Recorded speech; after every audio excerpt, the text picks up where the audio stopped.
All right, should be live. Should be on the internet waves. Give it a second to make sure I get anyone to confirm or deny my existence here on YouTube. Testing, just in case anyone logs on for this Wednesday night stream. December night. It's not quite. I guess we did have some rain earlier today, so we got a little bit of maybe a little bit of wild hunt action going on. I'm privy to that sort of metaphor around here. I don't know if I can fit Odin in here into this lecture or not today. I don't think that's going to be part of this, but I'll try it when I can. So hope everyone's doing well. I've got a winding road to traverse tonight with you, as I did the last stream where I went from Nosferatu and Gothic stuff all the way through a bunch of classical history, which we'll kind of be doing today in a sense as well. And it does kind of start with a Shakespeare beginning in a sense. That's probably what started, is this Julius Evola stuff. Go check that stream out where I talk about Julius Evola and Shakespeare. Specifically, Antony and Cleopatra, which is where I plan on starting this all, because that's kind of where it does come from. And talking about the last stream, actually, if you haven't done it already, make sure you subscribe to the channel. Check out our book club on Patreon. Join once, pay once for once a month. Pay for, stay around too, but yeah, just pay just once, and you get to come hang out infinitely. Lifetime Discord access to our private server where you can talk with us real time about a lot of this stuff. And thank you for the support to all of our YouTube members and Patreon members. Super appreciate everyone out there, and Substack members as well, my man Michael. So thank you for allowing me to keep the lights on around here and bringing you a bunch of this weird research, okay?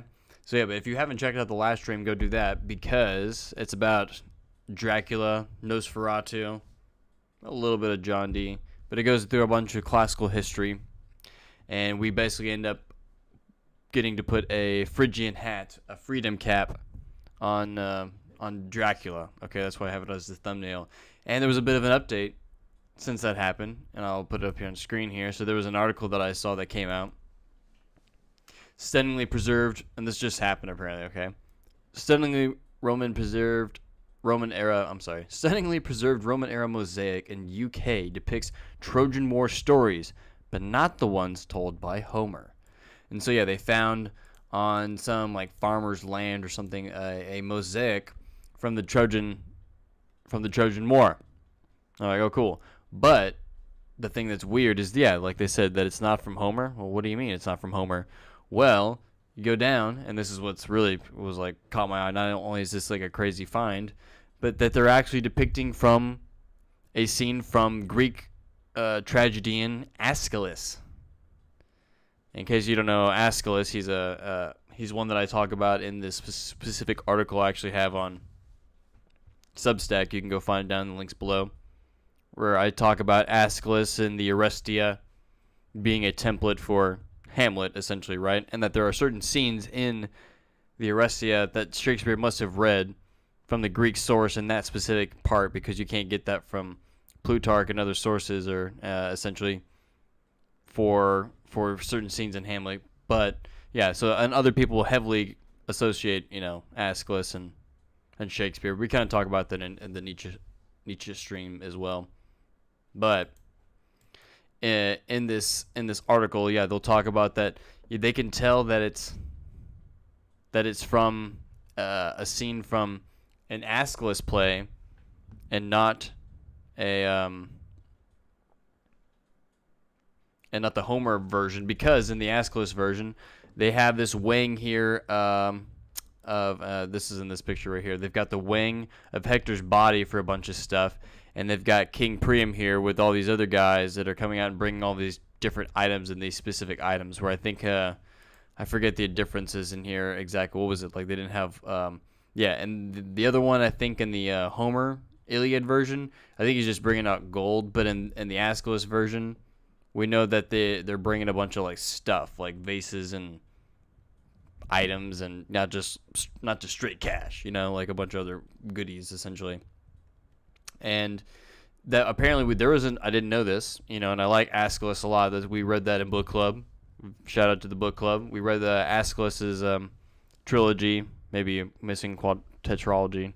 There's a missing fourth play, maybe, but I forget what it is. But anyway, there is we read those first three for this, and that there's a missing Aeschylus play called Hector's Ransom, aka the Phrygians. And we had just connected Nosferatu all the way back to the Phrygians, hence why we put a Phrygian cap on him, and hence all that sort of stuff.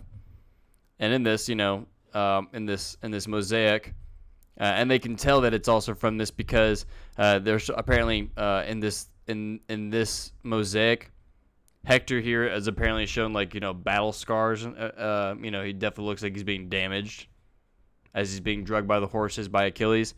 And in the Iliad, he's actually protected by Apollo, so that way he doesn't get all maimed, essentially, right?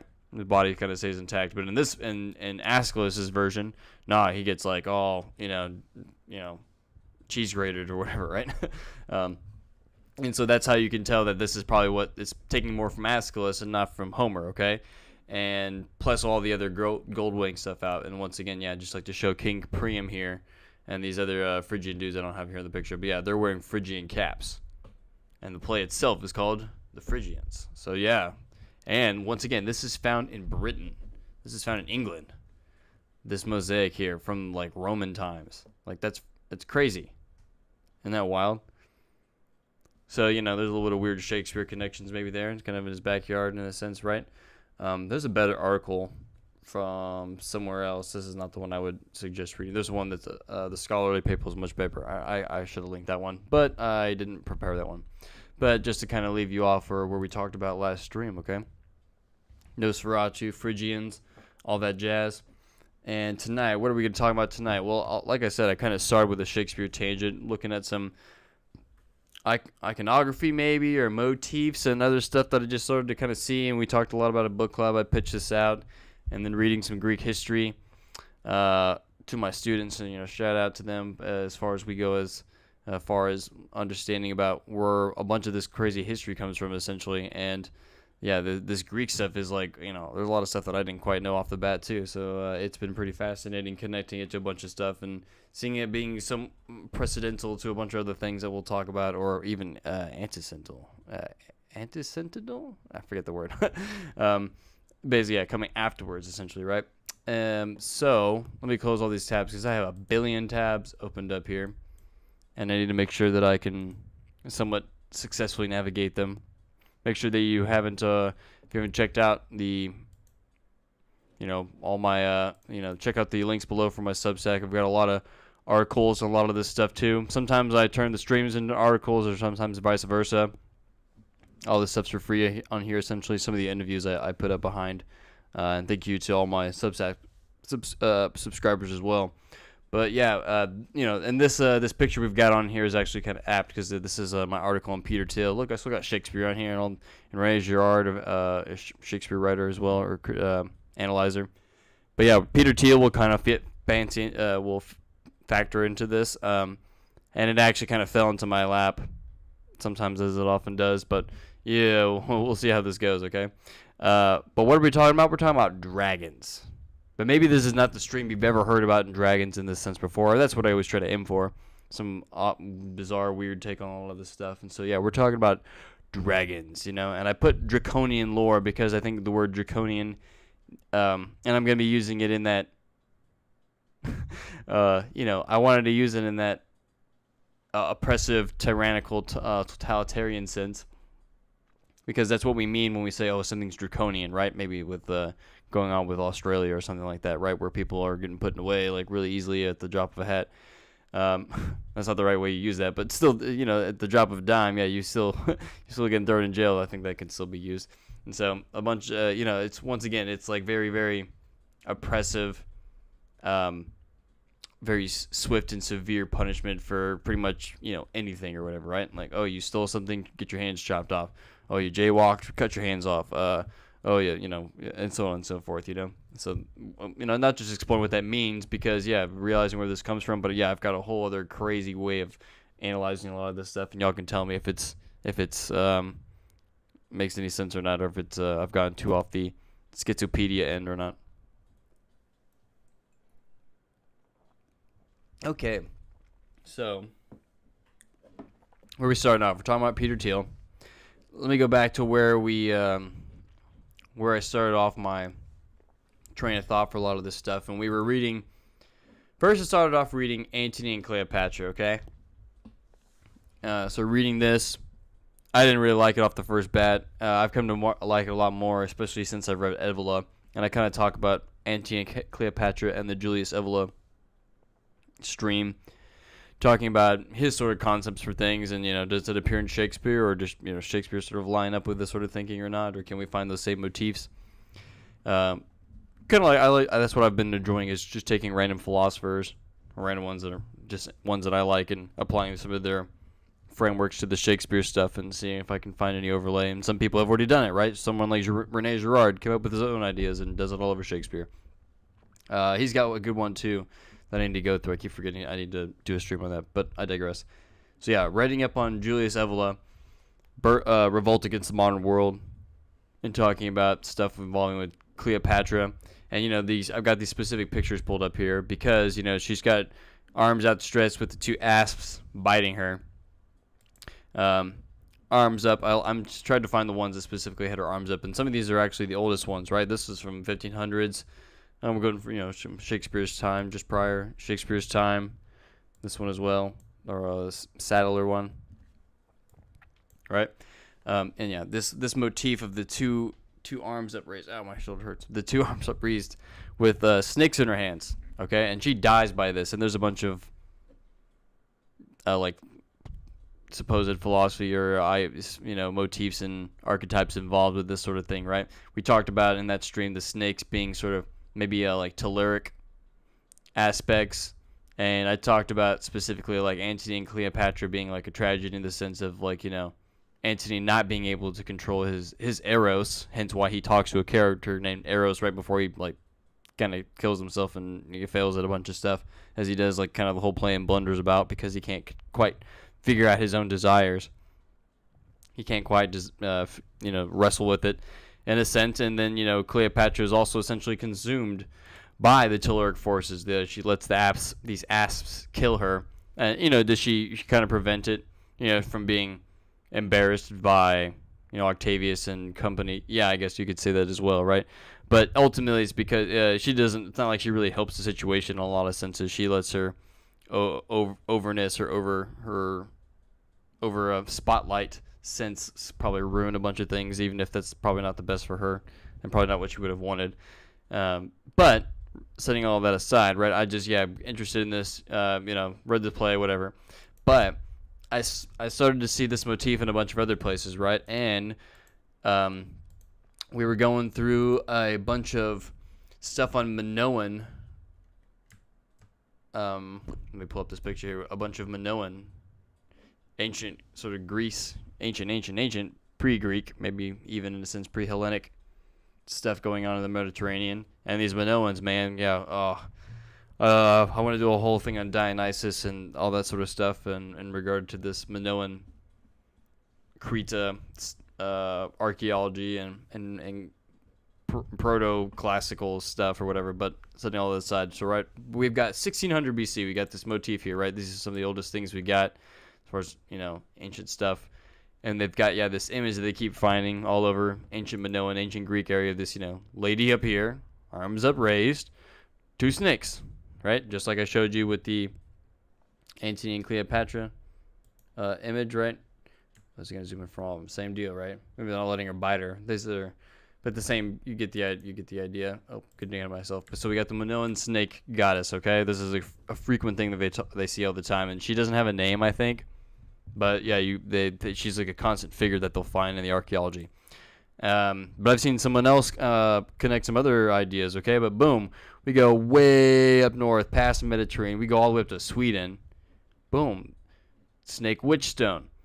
Same deal. We got one of these Triskelion type things. You know, it kind of does look. It's like snakes here too. I think maybe these are what these are. Maybe there's something else. I forget. But down below, same deal.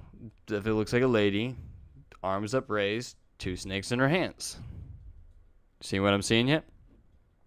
And then yet further, here we go from the Gundestrup cauldron. This is just south of Sweden, I guess, in Denmark. But we got the Gundestrup cauldron. Same deal, sort of Cernunnos type dude. Arms upraised in a sense, poised. But he's got a snake-like figure. He's got like a torque in one hand, and he's got a snake on the other hand. This one, you know, so he's like, maybe this is a male. I'm not sure if this is a female or female. I think they call it male. But he's definitely in control of the snake, right? This one, these other 2 ladies are also in control of the snakes, I would say, right? And so, yeah, just noticing this motif all across, you know, we're talking about super ancient Europe, going all the way to super North Europe area, right? This has been narrowed down maybe to the 1st century, or just 1st century BC. But you know what's this image doing way up down there in the Mediterranean, and also coming way up here to, like, you know, North Sea action, right? So what's going on here? So talked about, you know, in the Evolus stream, you know, we talked about the idea of snakes and telluric and female energy and male energy and blah blah blah blah. You can go check that out if that's of your interest. I'm not sure how much we'll go into here, but I started to notice a bunch of other ones. Okay, then this other article, or maybe I searched it up. I saw something else. Ancient Athenian snake goddess, a mystery. So they found a what was this, like another floor or something, maybe in Greece or Sicily, I forget where it is, maybe the Mediterranean. But yeah, they found this image again once here of Our Lady upraised, 2 snakes. And some people were saying that maybe this is either Athena or Demeter, because they're both kind of associated with chthonic-y, snaky stuff as well. Maybe that's just up for debate. But, you know, it's, once again, we're talking about the same image all over the place. What is Shakespeare's comment on this thing? Is he using this motif? Yeah, as well? Is he referring to this when he talks about a lot of these things, and just in a, not in an imagistic form, but in a literal sense? Aha.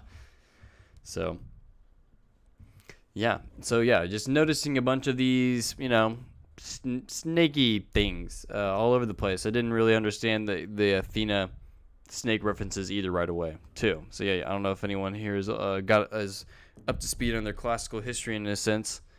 This idea of the snakes being highly prevalent in, like, I'm talking about, super ancient proto-Hellenic area, right? This is, I'm talking Bronze Age stuff. Yeah, baby, this is the meat of the mystery here for me, is this Bronze Age and prior, essentially.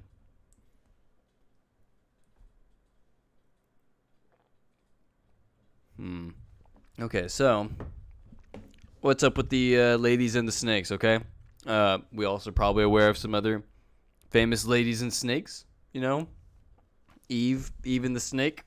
We'll come back around to that at some point for sure. We got Eve and the snake. So now, which is the next slide I need to show you? As far as, so yeah, I guess the next way I come up is, here's like my next the next thing I guess we'll try to point out, but I'll point out to this first, okay? So it does turn out, though, that in the ancient world, there is, in fact, there's a bunch of statue of Athena all over the place in Athens, but the one that I'm going to talk about is called the Athena Parthenons. Boom. And it would have been like this 40-foot tall statue. This is like a recreation of it. A 40-foot tall statue of Athena, if they would have had. And this is one that would have been in the Parthenon. And I think in the little history book that we read, it even says that someone like when like Alaric the Goth like came down and was like ransacking Greece, he like came to this place and like Athena like appeared to him or something, and he was like, oh yeah, I'm not touching this place. He like left or whatever. He was spooked out. So here we go, Shakespeare reference. Boom, we're here with Athena. What does this have to do with Shakespeare at all, right? I'm gonna let's talk about connecting all of this stuff to Aeschylus and Shakespeare and blah, blah, blah, blah, okay? So here we go. So 40-foot tall statue of Athena here, right? You can even sort of see right here. What's right there? We got one big snake right next to Athena here. So now this is starting to make a lot more sense maybe with this Athenian snake goddess. But is this related to this Minoan snake goddess at all? I don't know. I don't know yet. So she's got snakes all over this Athena statue, this ancient Athena statue, which is like gone now, I guess. It's not there anymore. She had snakes all over her, okay? So let's look at all the different snakes she had on her. And it would have been made of like gold and ivory. It would have been a really crazy sight. This is like a recreation, I guess they have of it in Nashville. People, long-time viewers of the channel, will get the reference there. I'll dip my hat there for the second reference there. But continuing on, Nashville, if you know, Apocalypse's story of lore here, Nashville relates to the ash tree. Ash being a spear. What's Athena known for? Her spear. I don't know if that's related at all, but yeah, there it is in Nashville Park. And our Parthenon's replica in Centennial Park. Yeah, double reference there. Whew. Okay, but moving on. Let's look at all the snakes on this. This is a recreation of what that statue might have looked like. But let's look at all the different snakes. So over her peplos, she bore at the breast of the Aegis lined with snakes, and within its center, at the level of the solar plexus, an ivory gorgoneon. So yeah, on her, she would have this big shield, or I'm sorry, a big press plate that had a like gorgon feature on it, right? And what are gorgons known for? Having snakes on their heads, right? And there's going to be even more Athenian snake-headed lady stuff coming up in the future. Let's see. Scroll a little down below. She had this Athena had her belt was 2 snakes tied. Okay, so first snake on her chest, basically with the gorgon feature. 2, her belt was snakes tied. She also had jewelry, a pendant on each ear, and snake-shaped bracelets on each wrist and biceps, and a necklace. So 3, snake-shaped bracelets, and it included, she also had a sacred snake that was placed on her left side, where it was partially hidden behind, partially hid the decoration of her shield. Appears in copies. Oh, they're talking about different ones, rather than on her right side in its usual position. Oh, so maybe it would have been on her right side is what it's saying? Whatever. She had a big giant snake next to her feet as well. I forget if it's on her left or right. The point is, big giant snake. I need to have my... Didn't want to cough into the microphone, sorry. So, Athena. Snake association. She got snake stuff. Did y'all know that? Did y'all know that she had snake stuff up down here? I like how it even has a Dracon down here, representing chthonic powers. I know I didn't even pull this stuff up yet. I don't know if that's going to be relevant. So what's up? Yes, Athena's got control of the snakes. Maybe this is why they're like, oh, is this Athena? Because rather than Demeter, because it looks like she's like, it does look like she's like summoning snakes, I guess, right? We know from my, growing up watching Hercules, Athena is not like a major character in the movie, it's like just Hercules. And so, I'm just not super up to speed. Was never super up to speed on Athena in a sense, right? So, I had no idea about all the snake stuff. Didn't know that was a big motif involved with her. Unless if you know your classical stuff, and here's where maybe I'll be like, well, maybe that makes sense, is that, like I said, in the book club we read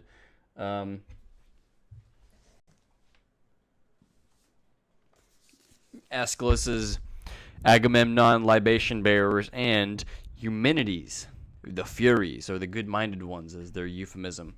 And we talk, Sidney refers to the Furies in his defensive poesy, which we kind of talked about.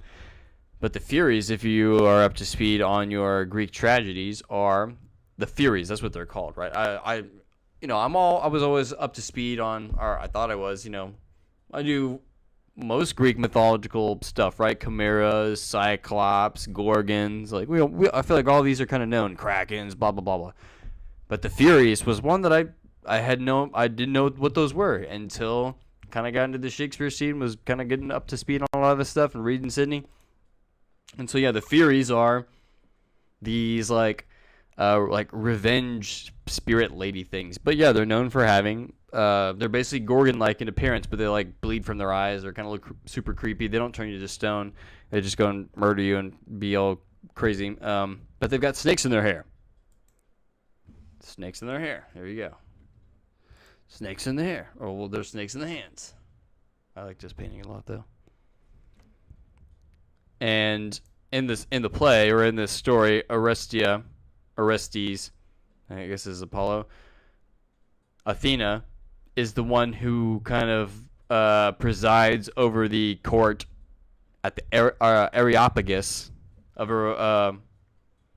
Orestes. Like I said, this is like kind of a template for the Hamlet story in a sense, because son avenging his mother against his father, psychological torment over the whole thing, like yada yada yada yada.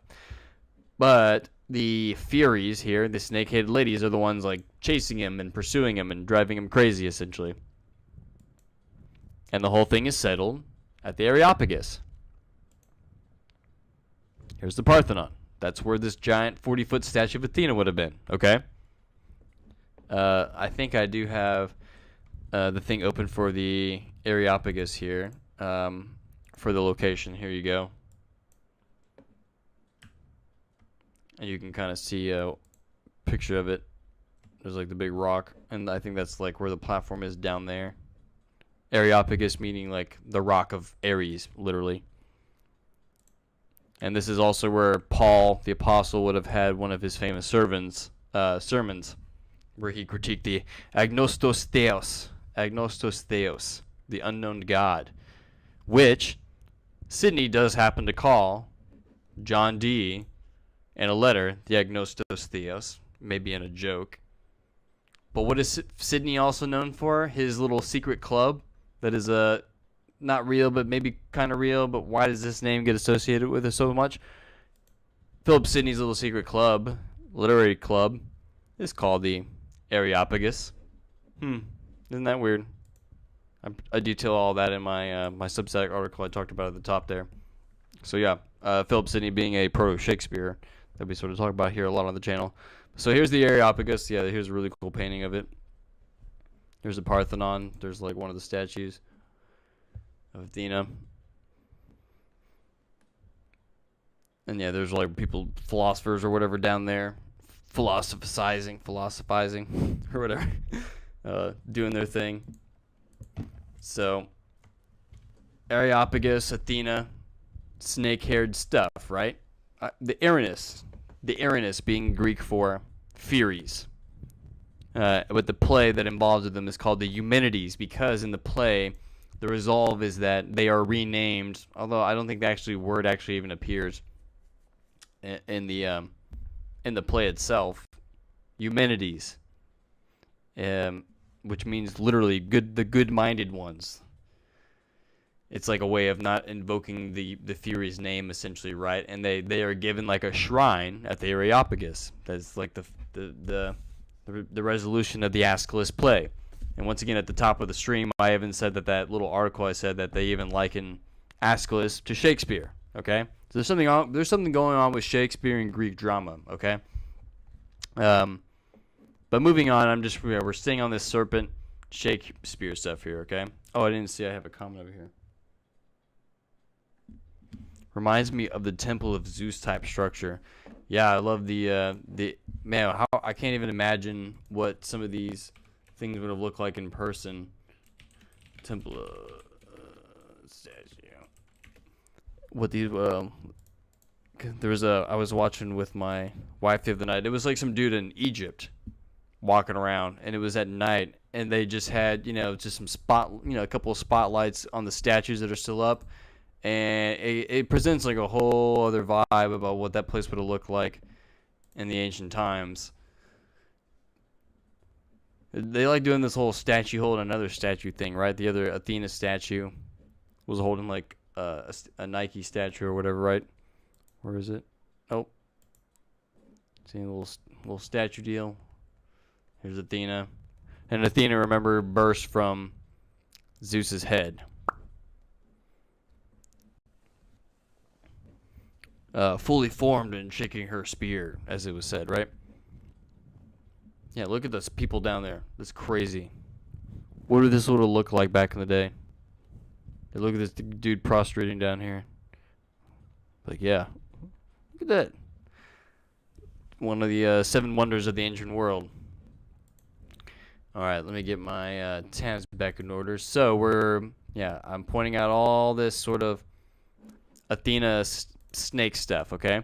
Well, it just so happened that more of this snake stuff started to make maybe more sense, right? So we get Athena in the story sort of placating the Erinis, the Theres, the snake-headed ladies, okay? Who are given a place at the Areopagus. Well, there is a legislator, kind of very early on. He is the first legislator of Athens in ancient Greece, according to Athenian tradition. He is known for the Draconian Constitution. And so whenever you think of the word draconian, as in oppressive, it's basically referring to this guy's laws. Look, he looks pretty cranky. Okay? So yeah, his laws were supposed to have been very harsh, establishing the death penalty for most offenses. And tradition held that all of his laws were repealed by Solon, save for those of homicide. Save for those of homicide. Okay. Solon being the guy who apparently is who Plato says that transmitted the story of Atlantis from. He's famous, one of the 7 archons of I'm not. There may be 7 sages, and maybe he was archon. But yeah, one of these famous Athenian lawgivers. Yeah. So see, referring to unforgiving laws or rules, draconian. So there is nothing is really known except that he established his legal code during the reign of the archon Aristomachus. Okay. This is great. I haven't followed up on this. It probably should be good. The Suda, the 7th century Byzantine encyclopedia, records a folkloric story about Draco's death. He went to Aegina to establish laws and was suffocated in the theater when his supporters honored him by throwing him many hats, shirts, and cloaks on him. So some people wonder if he's actually partially fictional. Carl Julius Belloc hypothesized that Draco was not a person. Dracon, almost sounds like Dracon, right? Means serpent in Greek. And a sacred serpent on the Acropolis was worshipped in the Athenian religion. Okay. Therefore, the laws of Draco may have been laws issued in the name of the sacred serpent by its priests. Maybe later this origin was forgotten and Draco was reinterpreted as a lawgiver. Okay? So we've got this guy in ancient Athens who's got a really strict laws, and they're called they're known as the Draco laws, the serpent laws. Huh? And what is Athena basically got all over her? A bunch of serpents. All right. What is? Yeah. Is that what it's talking about? Maybe. Okay. Well, let's keep going.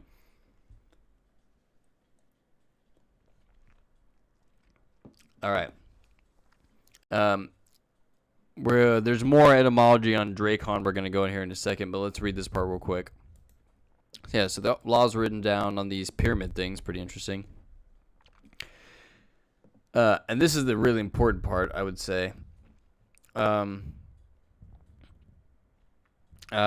that's not it. Blah, blah, blah, blah, the homicide law.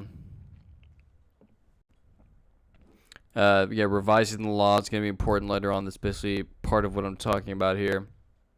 Because just like in the Aeschylus play, right, the whole point is that, well, Clytemnestra murders Agamemnon, Orestes' father. That's also his mother, and he avenges his father by killing his mom. Okay, so a murder here in this whole thing, and a lot of familial murder specifically too, right? A lot of blood feud stuff kind of happening here. So let's go to the Draconian Law tab. Go to the Draconian Law page here itself. Yeah, here's the important part. The need for written laws began with the unequal access to legal knowledge of the aristocracy as compared with the general populace. The established laws of Athens were insufficiently formulated in the spoken language and often modified and reevaluated. The aristocratic exploitation of this system began during the mid-7th century BC, and laws were often amended to benefit the aristocracy. This triggered feuds by families ignorant of the law in an attempt to obtain justice. Triggered feuds by families. Okay. Isn't that kind of what's happening in the Aeschylus story? There's a bunch of familial feuding going on, essentially. To minimize the incidence of these feuds, the governing aristocratic families of Athens decided to abandon their concealed system of legal proposals and amendments and promulgate them to Athenian society in writing. They authorized Draco, an aristocratic legislator, to construct a written constitution. And so he was access to illiterate. He introduced the concept of intentional and unintentional homicide, both crimes adjudicated at the Areopagus, or exactly where the scene of the snake-haired lady Athenian stuff is going on. That's Cleopatra. My bad. All right. So they decided to revise the laws. It states that it is up to the victim's relatives to prosecute a killer.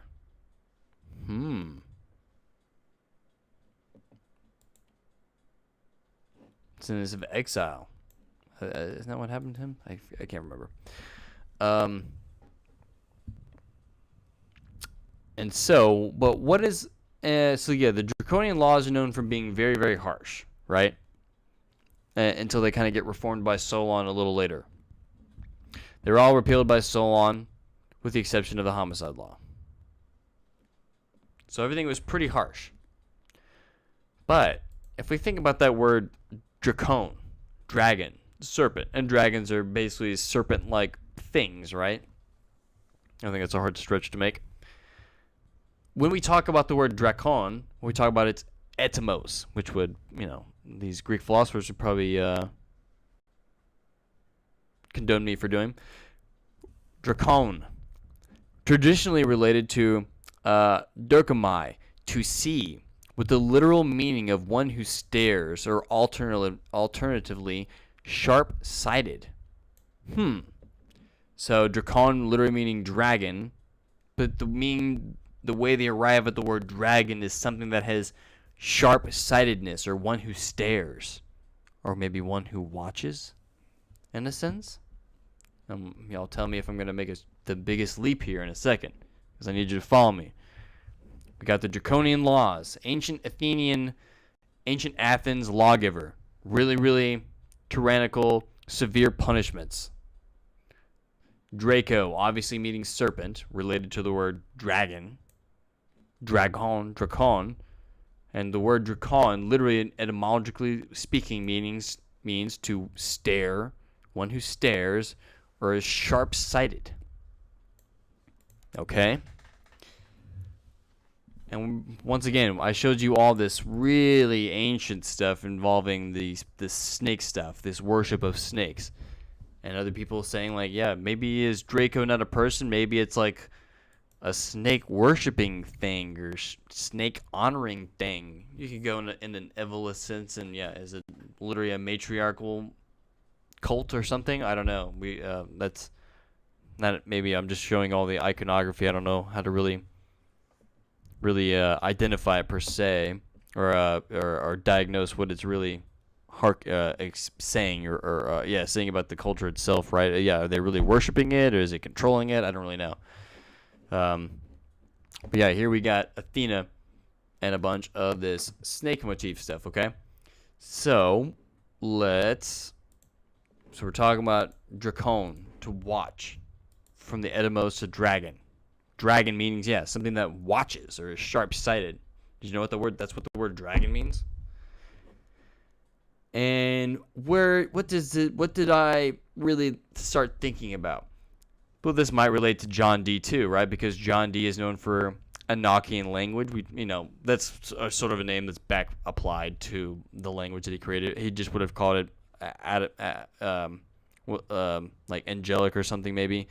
But the Book of Enoch is relevant here because in the Book of Enoch, there are there is a class of angels. Basically the story in between. And the Book of Enoch is an apocryphal text. You can look that up on Wikipedia. But it's a book that basically tries to explain what's happening between that little bit of Genesis when it's talking about the men of renown and daughters of men and blah blah blah blah, and these angels coming down. Basically the reasoning for the flood, essentially, right? So it's all the stuff that's happening between the flood happening and the angels coming down and mating with man. But in this book, they are called the Watchers because they're supposed to come down and like watch over people, right? They're supposed to, I guess, like guide people or something like that. Word relating to mean to be awake. Egregoros, as they're called in Greek. So they could have called it draconic in Greek once they translated it, and obviously they don't do that here in this apocryphal text. So maybe that's already discounting my theory. But we'll see here some more dragons here in a second. But the word egregor, which is also a very interesting word because that's a sort of social entity, is like a good word to describe. A social organism is an egregor. Maybe Santa is an egregor in a sense. And we got some comments here. A tract might be written in lines of text that look like snakes. A tractor might make like lines that look like a tractor in the field. A tractor might make lines like a man tractor in the field. Yeah, I think I get the first one where it's like, doing the thing or whatever. So maybe like the harvesting thing. That would make sense with Demeter as you're like snaking through. And I bet there are patterns actually that you do. I've seen people that do that with scythes in farmlands where they'll do specific patterns with their scything when they're actually chopping down parts of the grass or weed or whatever, and it's so that it actually, one, it creates a path and it looks interesting, but it also like does a bunch of like agricultural, regenerative, bio, blah blah blah blah, where the grass breaks down in certain areas and fertilizes in the area around it, and maybe you could also not walk through a bunch of tall grass. There's no snakes in it. It kind of creates areas for both, right? If that's what you're talking about, Morty, that's like super interesting. Let me know if I just made that up or pulled that out of my butt or not, but that's what it makes me think of. A tractor might make lines like a modern tractor in the field. Yes, exactly. Wow. Is that what it's talking about? That's crazy. It's like, okay. Man, there's a bunch of weird anthropological stuff that's running through my head. It makes me think of that, where this draconian stuff might come to. All right, but let's get you let me know. But here we go. We'll go back on track. So like I said, the word dracon relating to watch, to see, and I was like, hey, there's a book in the Enoch that's talking about the Watchers, okay? And they're a classification of angels. They're the ones who come down and basically mate with the women, okay? What are they called in Aramaic? I won't be able to pronounce this, but they're like tasked with watching humans and making sure things don't go astray. But they mate and make a bunch of hybrid offspring chimera things or that consume way too much, and that's the impetus for the flood, essentially, right? But I began to wonder, like, well, wait a sec. Are these Watchers, which are mating with humans, and basically make a bunch of half-breed spawn things that kind of are tyrannical, in a sense, and these angels teach a bunch of forbidden knowledge to humans? Yeah, is this the reason, like cosmetics and warfare and blah, blah, blah, blah, with writing in some of them, these angels that come down in this apocryphal text, I was wondering, like, well, the Bible does, in like Ezekiel and Daniel or whatever, right? They do give different classification of angels. Okay, so these are these watchers. This is more of like, the watching is like their task that is being assigned to these angels. It doesn't actually talk about the essence of these angels themselves, does it? It actually just says like, oh no, they're the watchers. They're the ones who came down to watch things. It doesn't actually talk about what type of angel they are. So that's where I'm about to like really maybe go off the rails here. But I'm gonna relate this too, okay? Because one of the types of angels that are listed are called the where is it? Are called the seraphim. The fiery, flyed winged ones. Now I'm thinking of the word trace, says Marty. Yeah. Exactly, yeah, probably.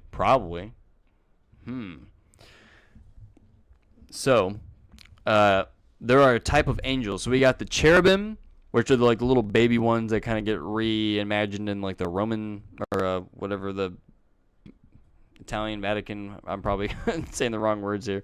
In the Renaissanceian sort of way, right? The cherubim are the little ones, but the cherubim actually cherubim are the they're like the four-headed ones with like a head of a bull and the head of a man and the head of a lion or something like that. I forget what it is, but it's like a four-headed chimera thing. And then the Ophanim are another type of angel that has like wheels within wheels and eyes on the wheels. But then the last one, which are the highest classification, I think, are called the seraphim, literally meaning burning ones. But it is definitely related.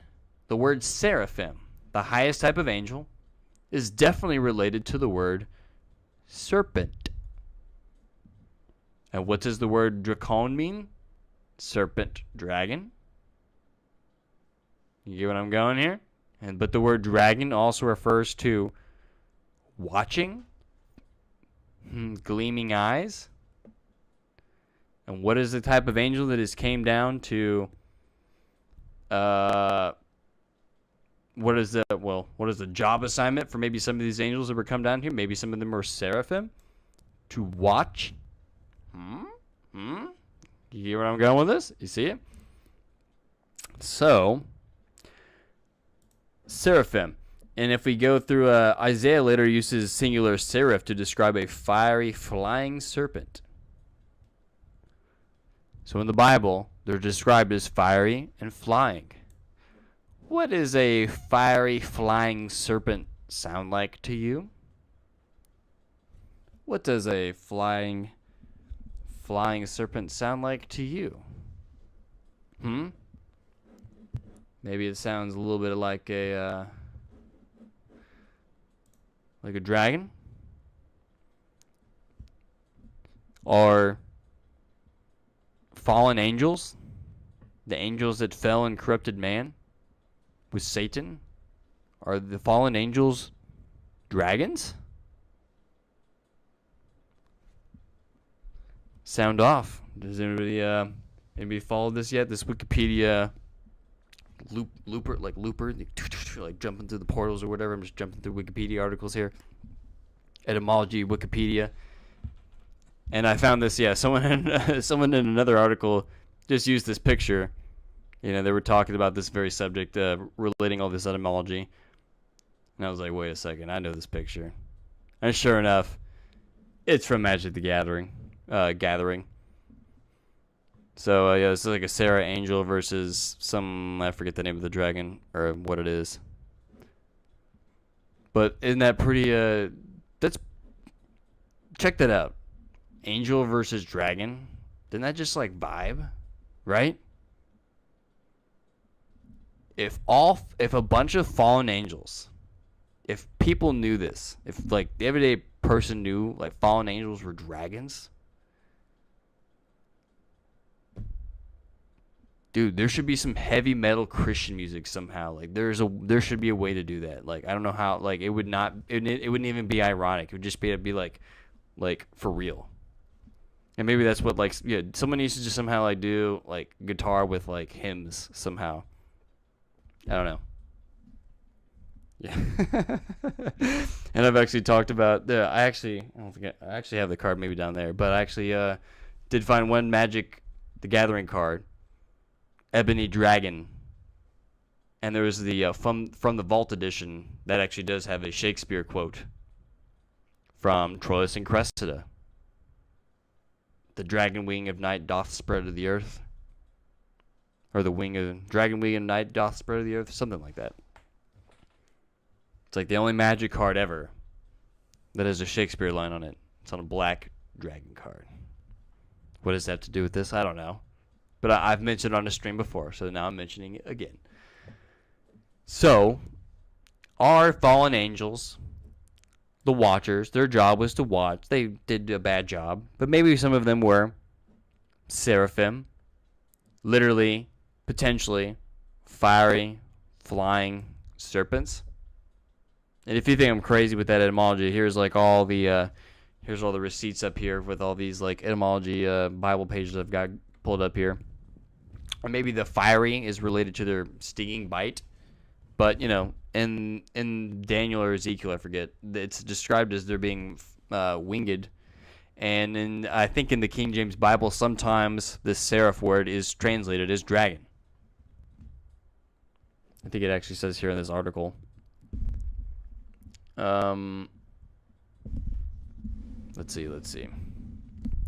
Some of these did have the, name of serpents, blah, blah, blah, blah.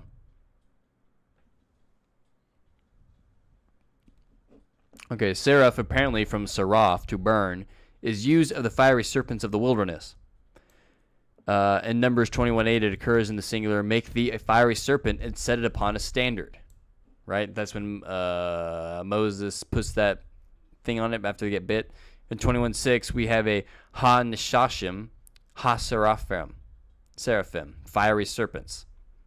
In Deuteronomy 8:15, the same in the regular singular, Nashash Seraph, also translated fiery serpents. In Isaiah 14:21, 29, 36, we have Seraph mi ophef, fiery flying serpent.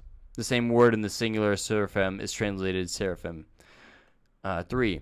Elsewhere, dragon or sea monster is used of the serpent with which the rods of Aaron and the magicians were transformed, these serpents being designated by Nashash. Tanan is rendered serpent, and the King James dragon, and Deuteronomy 32:33. Their wine is the poison of serpents. So, yeah, this word seraphim is definitely related to serpents.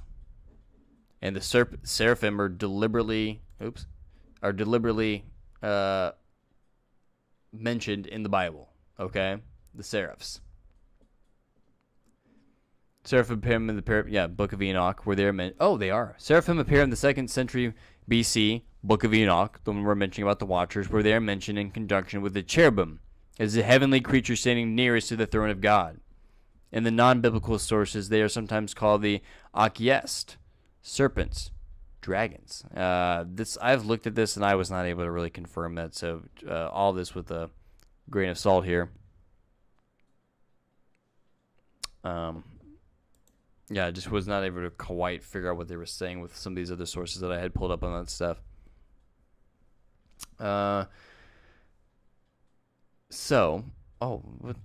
The Judean sail from the 8th century BCE, wow, depicts him as flying asp.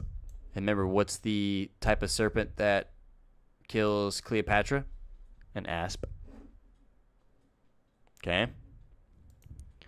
Let me pull up my other tab up because I don't want to spoil anything. Here we go. Back to the seraph page. So the asps, yet having human characteristics as encountered by Isaiah in his commissioning as a prophet.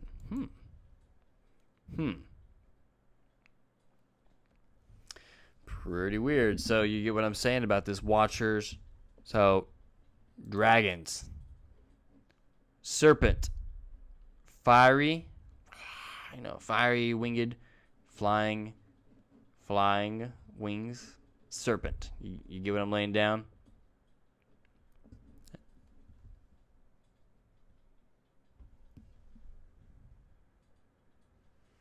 Treachery and traduce. I don't know about those. Interesting. Treachery. To tread. Yeah, maybe that's also related to it as well, right? Watch where you tread. Don't tread on me. That's even got a snake thing in it too, which is kind of interesting. In the Texan sense, right? That flag with the don't tread on me and the snake, right?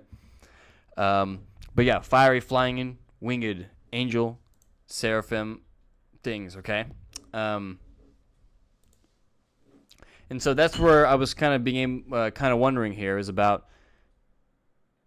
well, it depends on how literal or how metaphorical you maybe want to get with this, right? Where, yeah, is this draconian imagery here related to, the worshiping of serpents, or at least some type of like system or philosophy or some other kind of way of life or some cultural element that was completely like control of things or something, right? And we could really go off into conspiracy land here, where we can talk about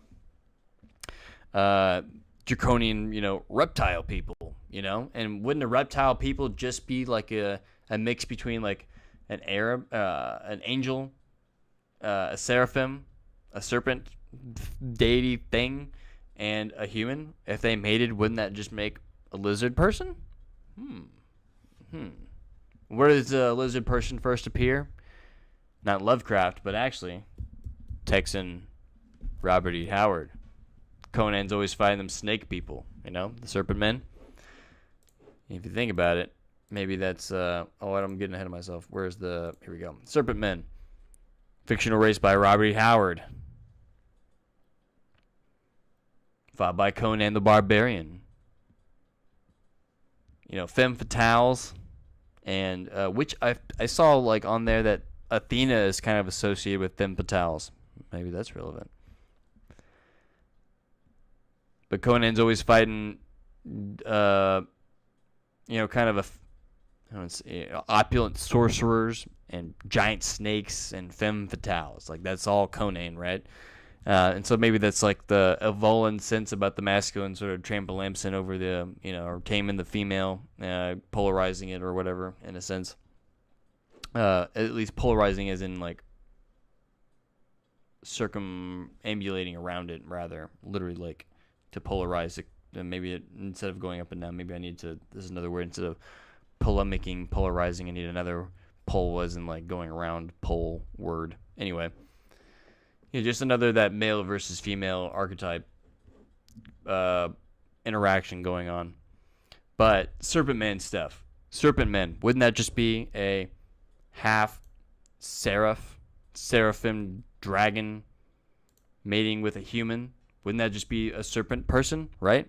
Now you can go off with your David Icke conspiracies and all the lizard people and that sort of sense, and maybe he's metaphorized it into like a brain phenomenon, right? That there's a snake part of our brain, there's a monkey part, and there's apparently a snake part, the hyper cold rational part of our brain, maybe, and that's maybe part of it too. Maybe you have to be so rational in this sort of agricultural democratic society or something that you live and die by the grain, and that it's very draconian in a sense. Maybe it's very serpentine in a sense that you're watching everything that happens, and that you're very, very hard, and you come down really hard on with punishments because it's so ride or die in an agricultural society like that sort of needs to really hit its stride with all of its agricultural goals throughout the year, right? And if someone is not doing things right, or to being a little thrifty, or being a little, no, I'll say thrifty, or being a little, taking greedy, or taking too much of their fair share, or not doing enough of their fair share, or whatever, that maybe they come really down on hard people because they need people to get their act together so that they survive the harvest or something like that. I don't know. Maybe there's some anthropological sense to all that stuff or whatever, right? I don't know. But yeah, our lizard people, related to this maybe motif as well. People that are hyper rational, people that never want to get away with this stuff, that always want to do stuff related to these ancient motifs. I don't know. But I'm starting to kind of just see these elements pop up over and over and over again. And the idea of fallen angels and dragons is kind of hot in the conspiracy world. There's a channel called Conspiracy RS. If y'all want to hit him up, he does interviews. I'll definitely talk to him about some of this stuff, because I haven't seen anyone talk about Draco and Draconian laws and to watch. And that I need to get back to the surveillance stuff here in a second, because that basically relates to a lot of modern conspiracy stuff too, in a sense. And I remember I talked about Peter Thiel being right up here of an inspiration. But here's another channel that kind of talked about that. There's a video, Evidence the Serpent is a Seraphim. And what is Satan often called in the Bible? He's often called, at least in English, he's referenced as a dragon, right? The great dragon in Revelation, he's called that too. He's called a dragon.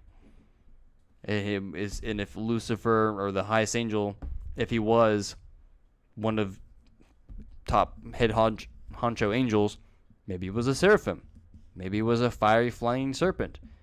Maybe he was a dragon, And as far as other dragons around the world goes, what is another fiery flying serpent that we've probably seen in other parts, right? We've probably seen or heard about Quetzalcoatl in ancient Mexico. Fiery, or maybe it's not fiery, but flying serpent god. There's a dragon. It's a dragon, right? Isn't it the same thing? Dragon. Well, Brady, a dragon actually has like the 2 front legs and 2 back legs, and then a wyvern technically has 2 legs. And I'll be like, don't care. It's a flying serpent. It's a giant flying serpent thing. I don't think we should probably just stick with that basic imagery here, because sometimes they're on the ground, sometimes they're not. Because like maybe the famous one who I'm thinking of.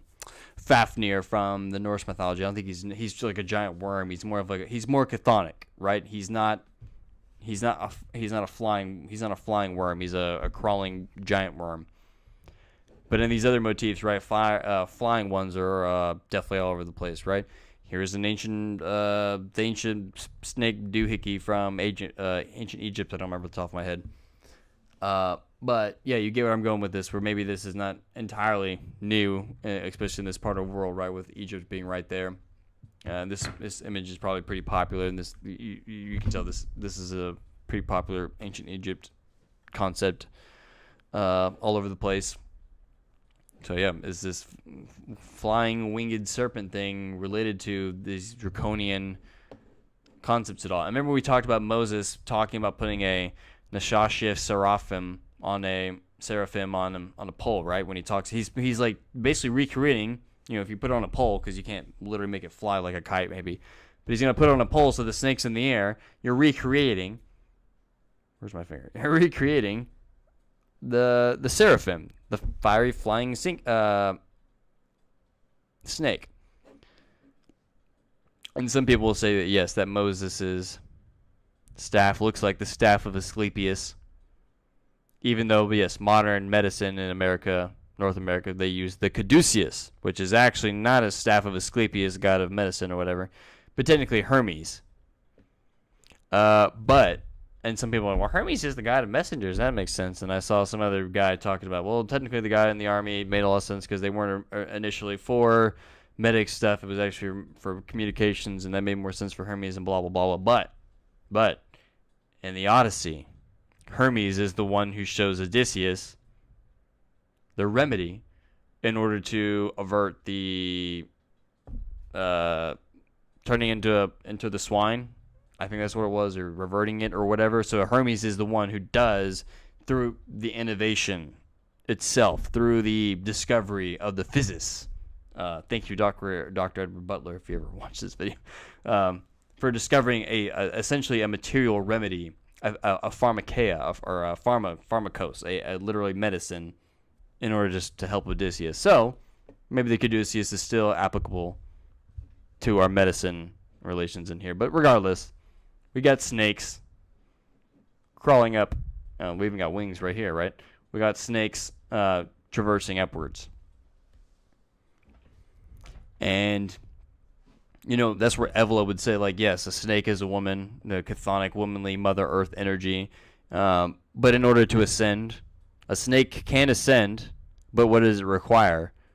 A stiff, polar, sort of, quote-unquote, phallic-y image or energy to sort of, grip and wind upwards. That's what Evola would sort of say. This is what it's representing, right?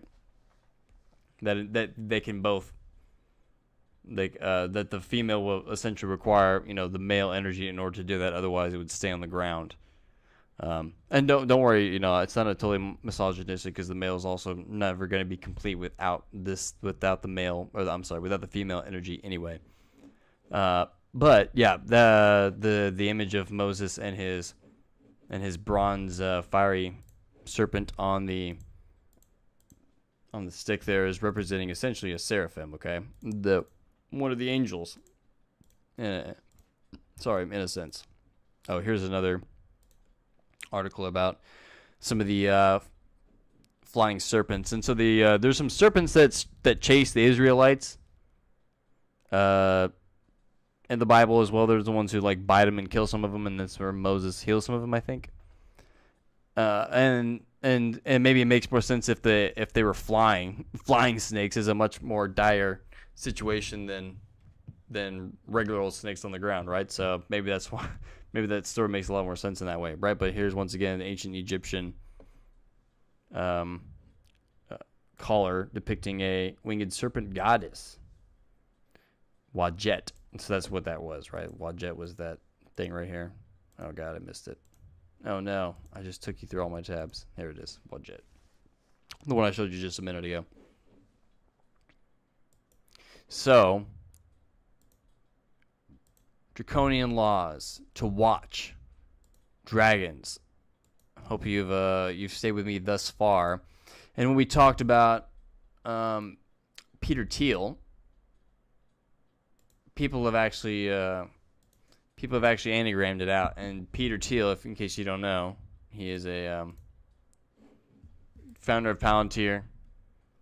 I'm glad they already have this picture right, because the word Palantir, it's like a private security firm, brokerage company of some sort, like just involved with everything information.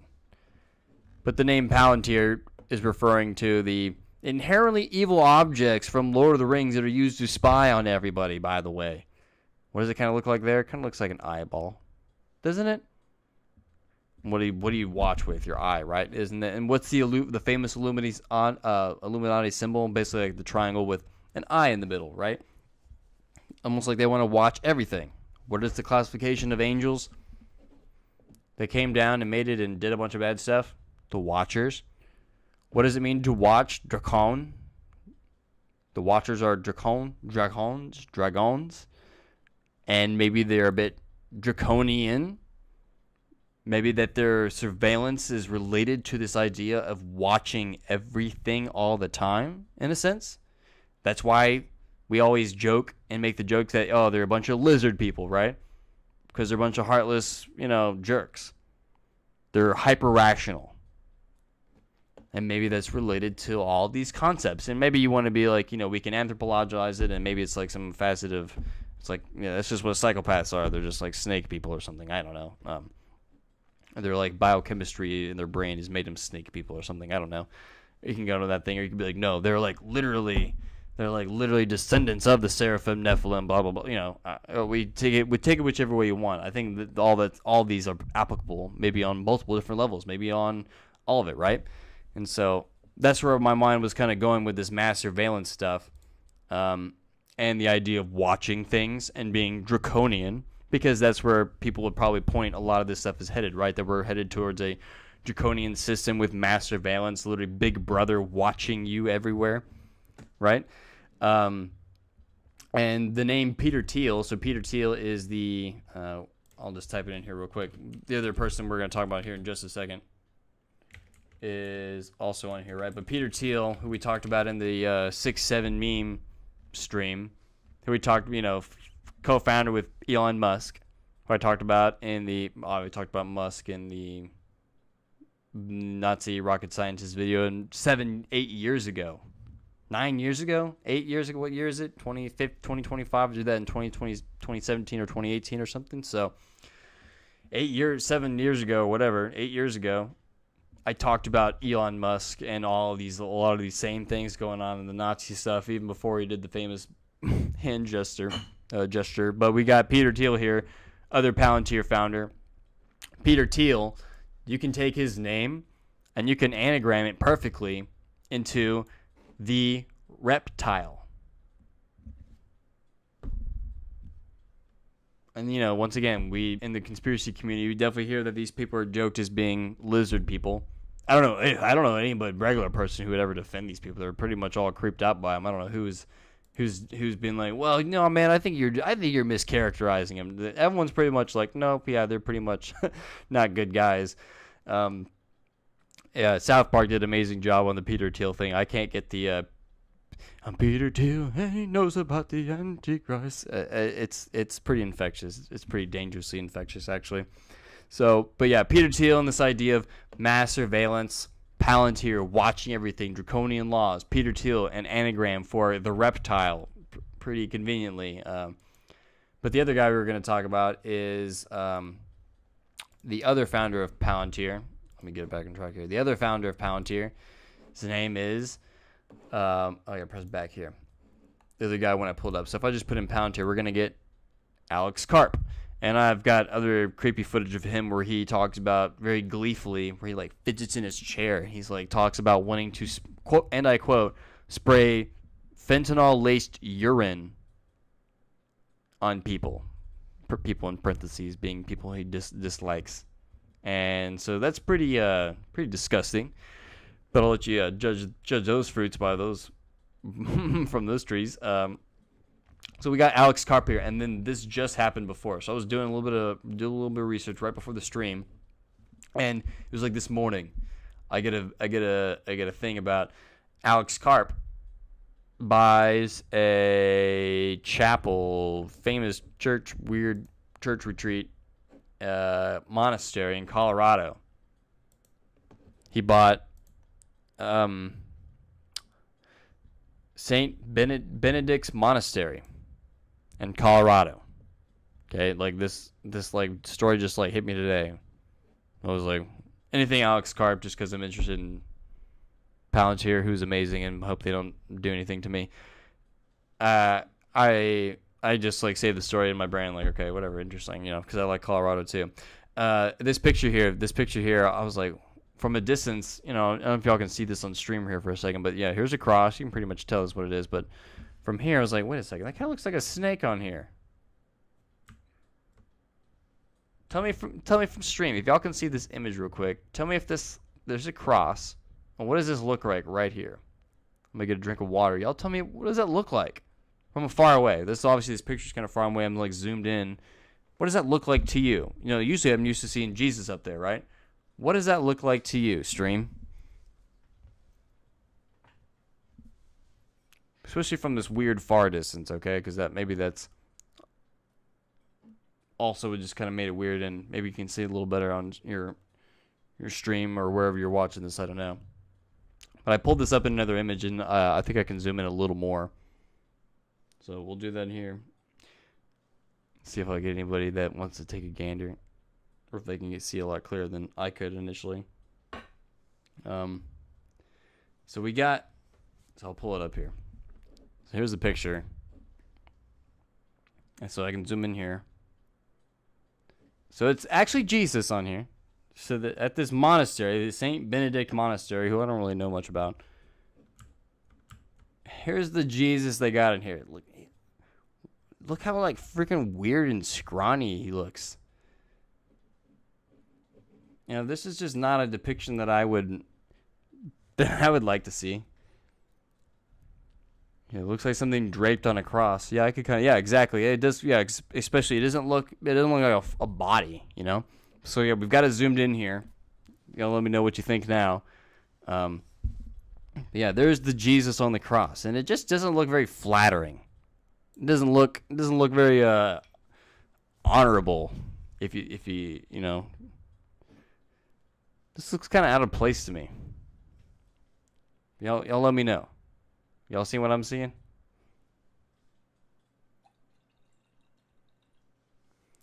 So Alex Karp, founder of Palantir, buys this weird, obscure monastery in Colorado, St. Benedict's Monastery. And, you know, once again, why did I even just bring this up? Because this happened to me like this morning that I just saved this article on my phone for whatever reason. Well, I was doing some research right before this stream here, just looking up stuff, and I found that Saint Benedict, someone else in another blog, I'll give a shout out to this dude. I found this blog through Google, reachunlimited.com, whatever, but there's a prayer from Saint Benedict that is known from him on this like particular icon. And you can kind of, let's see if we can see the word on here. No, I don't see it on here. But it's the, here we go, same deal, right? 2 signs of the Saint Benedict medal. And what is it known for saying? It's known for saying, non Draco sit mihi dux. May the dragon never be my overlord. So this, specific Saint Benedict medallion, this and other motifs of maybe Saint Benedict itself. Remember, it talked about drinking the poison, and their poison itself is their own. The serpent's poison is their own, or something like that. It kind of has more of that stuff down here. But yeah, it's likening Satan and talking about dragons. And the reptile buddy himself just bought the Colorado monastery of Saint Benedict, who's talking about, dragons poison themselves or whatever. I thought that was pretty cool. I was like, whoa. All right, because I had no idea why I would be interested in buying this place at all. But now if St. Benedict has some draconian connections, maybe we got something going on here.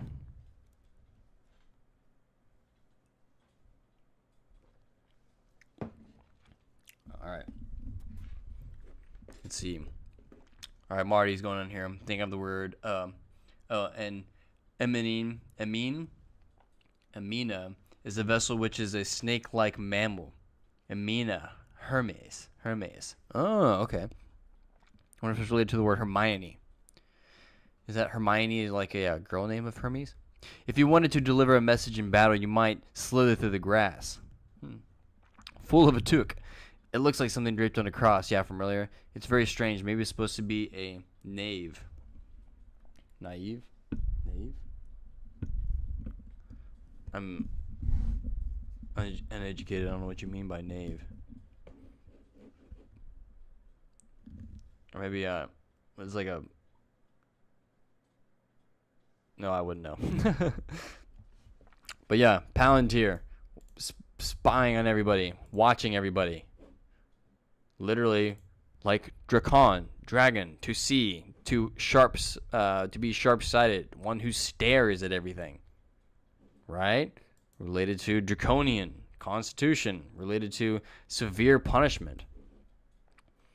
And so, yeah, maybe let's go back to that picture. Maybe is the story of Orestes and Orestia, and the idea of Athena presiding over this whole court scene, which is maybe related to these homicidal laws, draconian laws too, or something. Oh, like folk art. Oh, okay, I gotcha. Yeah. Maybe. It just kind of gave me creepy vibes. I'll show another creepy snake thing here in a second.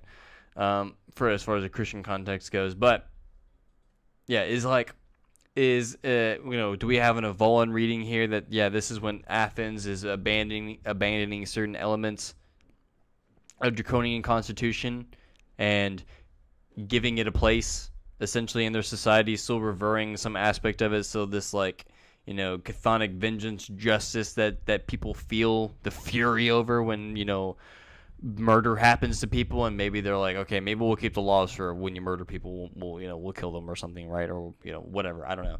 But yeah, we'll keep strict punishment for something like that, right? We can still allow that chthonic release. Otherwise, it feels like justice is not getting dispensed properly, And so, is that related? And is Aeschylus sort of dramatizing in his Orestia trilogy, in a sense, this whole concept of these draconian Solonic laws being exchanged here? But are draconian laws in a sense related to the earlier Minoan snake goddess stuff? Maybe that's related to Athena or not. I don't know, but maybe this Minoan snake goddess stuff. Maybe this is a Fury. Maybe this is more Fury related. That's why it's related to this picture. Or they got the snakes in their hands rather. They control the snakes. You know, snakes on their head. Maybe, but this picture just rendered it rather they had it in their hands.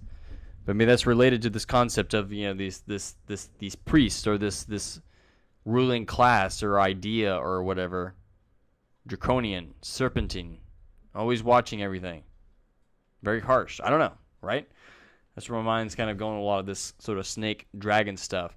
And then, then you can kind of branch it out into the modern conspiracy stuff with the serpent-men and the Robert E. Conan or Robert E. Howard and H.P. Lovecraft and all that sort of jazz,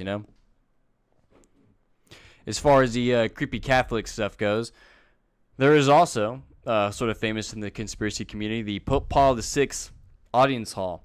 And here's a good picture that kind of combines it all, right? And maybe this little fish-eye. It's not that fish-eye-y, though. Catholicism. But yeah, the inside, it definitely has like this. It definitely looks like the inside of like a snake's head, right? Let's look at the. I wonder if they got an outside picture of it on here. Yeah, the outside. Yeah, it does look kind of like a copperhead's mouth, right? Or head. And and some people will say like, oh, this is like a fish-eyed lens. This is like a fish-eyed lens. Where's ones that don't look as fish-eyed, and it's still pretty egregious looking when you're looking at it. That's not that fish eyes. I don't think that is. It still looks pretty snaky to me, y'all. Yeah, look at that, dude. And then let alone, okay, so you have big giant Pope Paul VI audience hall, whatever. Now look at the statue, right? So here's like the whole, here. So at the end of the row here, here's like the Pope sitting way down here, and there's like this big giant sculpture statue. Okay, so let's look at the big giant sculpture statue. Once again, talking about creepy Jesus imagery here. An explosion of spirituality in bronze. So there's like this massive picture here of Jesus behind the Pope. But nearly 66 feet wide and 23 feet tall. 2 times 3 is another 6. So we got 66 66 and 6 feet tall. It's people said it looked creepy and demonic. Sure freaking does. It's because it's called the Resurrection. It's partially inspired by the violence and chaos of the 1945 nuclear bombing of Hiroshima. The artist believed depicting a nuclear explosion would represent a powerful testimony of Christ's victory over even the most extreme forms of death and destruction, as well as the moment when the material, through its annihilation, became immaterial. So this is like Jesus being reborn from a nuclear explosion or something. Oh yeah, that's a great way. That's a great way to depict Jesus. Yeah, what a great idea. Not. Yeah, it's just like, I don't know how people defend this sort of looking thing and that sort of explanation, right? Like, that's... Oh, is this another one? What? Like, dude, no, this looks like someone being tormented. That's not someone being reborn. This is like freaky, like, what's his name? Geigerian horror stuff. This is I don't know, this is ultra creepy. And some people will say that they can do they'll do a thing with his hair right here, and they'll say that it looks like a lizard. Y'all can kind of do that yourself and see if you come that. It's just a lizard statue and a lizard building thing, right? I already showed you the lizard building. Maybe that is that's what this picture is here sort of saying, right? That here's Jesus's face, but the right side looks like a snake or something of sorts. So I don't know. Y'all can make heads or tails of that. And once again, right? What is the snake? The snake is the one who deceives Eve. Once again, another female snake association. And it sort of depicts like, what happens when you listen to the snake. Maybe when you listen to the woman, Avola's like, aha, yeah, I was right the whole time. But I'm just pointing out the thing. I'm not saying I believe any of this stuff. but pointing out these motifs of like these ancient people maybe believe this in a sense, or whatever, or maybe the Bible is a polemic against something like this stuff, right? Maybe the Bible is a polemic against the Minoan snake goddess, priests, and civilization and concepts. And maybe Shakespeare sort of saying, maybe I wouldn't quite disagree about the snake Tellurian essence consuming both. Both Cleopatra and Mark Antony. So, snake temple here, snake motifs. Maybe it's related to the Bible and Eve and the fall of man, and the reason why the snake has to crawl on its belly is because maybe it lost its wings. Because it was a dragon at one point. Huh? Oh, blank tab. So, I think that's pretty much every single tab I have opened. I could try to go through here all over again, but I've probably exhausted everything over here. You'll let me know if there's anything else you have any questions on, as I'm making sure that there's no other rabbit holes I left unexcavated over here. But yeah, from the Saint Benedict stuff to the dragon mentions to Alex Karp and the reptile clan buying the Saint Benedict monastery, to seraphs and seraphim and the idea of flying fiery serpents as dragons, literally, and the word dragon being related to the word to watch or to stare, and the watchers are a type of seraphonic angels that came down and made with man and introduced a bunch of forbidden knowledge. And you see, and is that related to draconian laws or even ancient agricultural laws that are related to this Demetric, Athenic concepts or whatever, you know? Yeah, dragons. Boom. I think that's every single tab I had opened up that I literally used them all. I don't think I forgot anything. I say that now. I'll remember as soon as I turn off the stream. So, if no one has any further questions, I think I've officially wrung my brain out trying to explicate all this. Here's Cleopatra. Here's the snake right here. All this snake, seraphim, watcher, draconic lore. Watcherstory.wordpress.com. This person had a bunch of stuff on here as well if you want to go check it out. Go watch out Conspiracy R Us. No, what's his name? It's gonna bother me. What's his name? I should probably give him a shout out on stream because he seems cool. Just look up the Nephilim look like clowns. It's like conspiracy, understanding conspiracy. That's his name, understanding conspiracy, and he's like super into like explaining like how clowns are all. The motif of a clown is maybe like this serpent-men thing. That maybe when you actually mix like a dragon and a person, you might get this sort of clown-looking person thing with the wide eyes, and big sharp smiling face, teeth, or whatever, jokery-looking kind of look.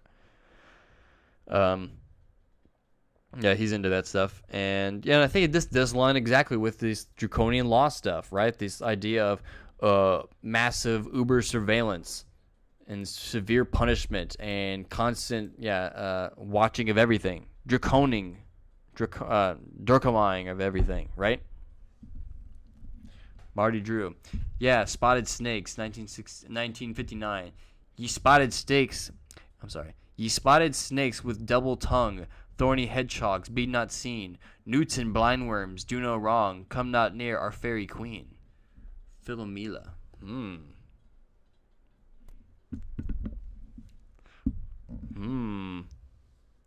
Doth breed steaming toads, or what's the line? Engendering of toads. So yeah, Pounds here. Peter Thiel, the reptile, serpent people, David Icke. Man, it's all here. Draconian, seraphim. I just connected a bunch of motifs all over the entire Mediterranean, and as far as all the way up north, right? What's this? Yeah, what's up with this snake witch stone up in Sweden, dude? This is the exact same thing. What is this? What's going on? This is offered by AI, as written by Shakespeare in 1595. So yeah, I wouldn't even. Queen Philomela. I don't know which character that is. I have to do it live. Let's see.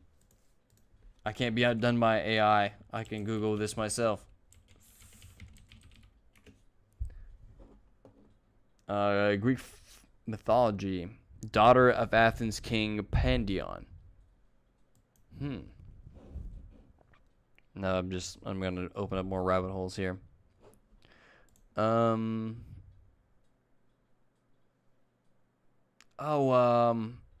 The Nightingale song. So is this something to do with, like, hey, this does remind me of Ovid's Metamorphosis. This does remind me of some scenes from some reason from Kimberlin.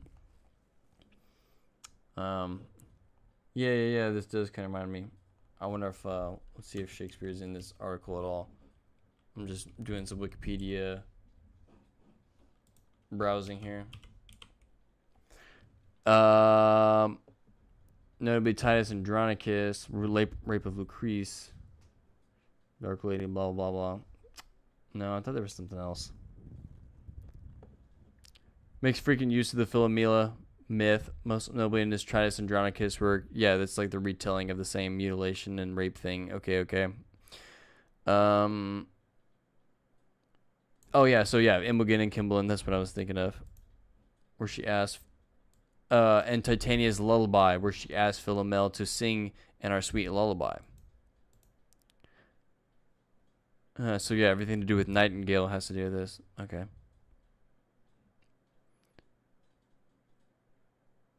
A Defense of Poetry by Percy Bysshe Shelley. Defense of Poetry, is that related to shout out to Sydney at all? I don't know. Oh, I went to the wrong tab. I went to my interview tab. There we go. I was showing everybody a blank screen. So yeah, here's the thing that Marty posted here.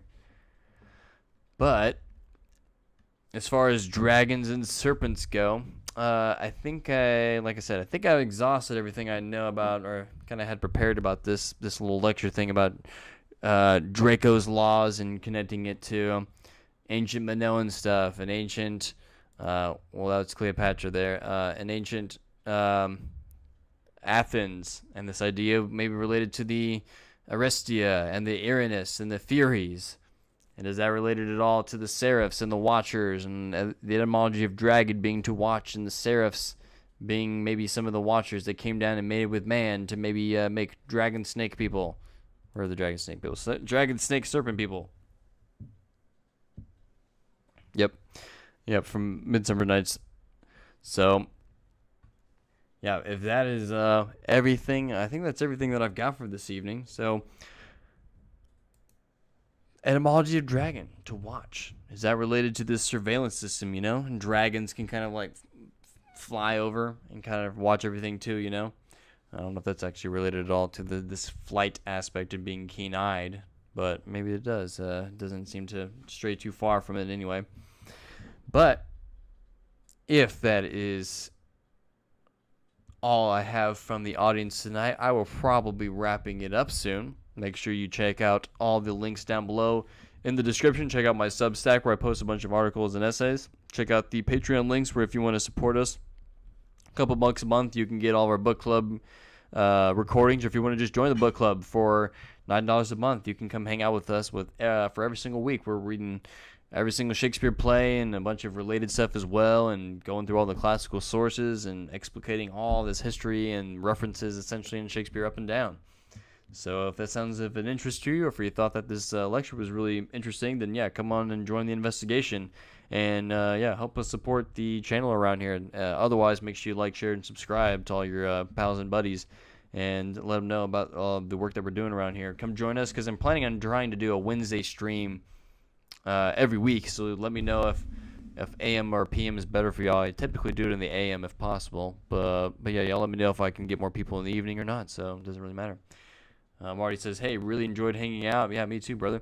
I'm sure Philip's sister considered herself a female version of him. I definitely agree on that 100%. continuation of his spirit. Yep, I think that's definitely a good way to think of it as well.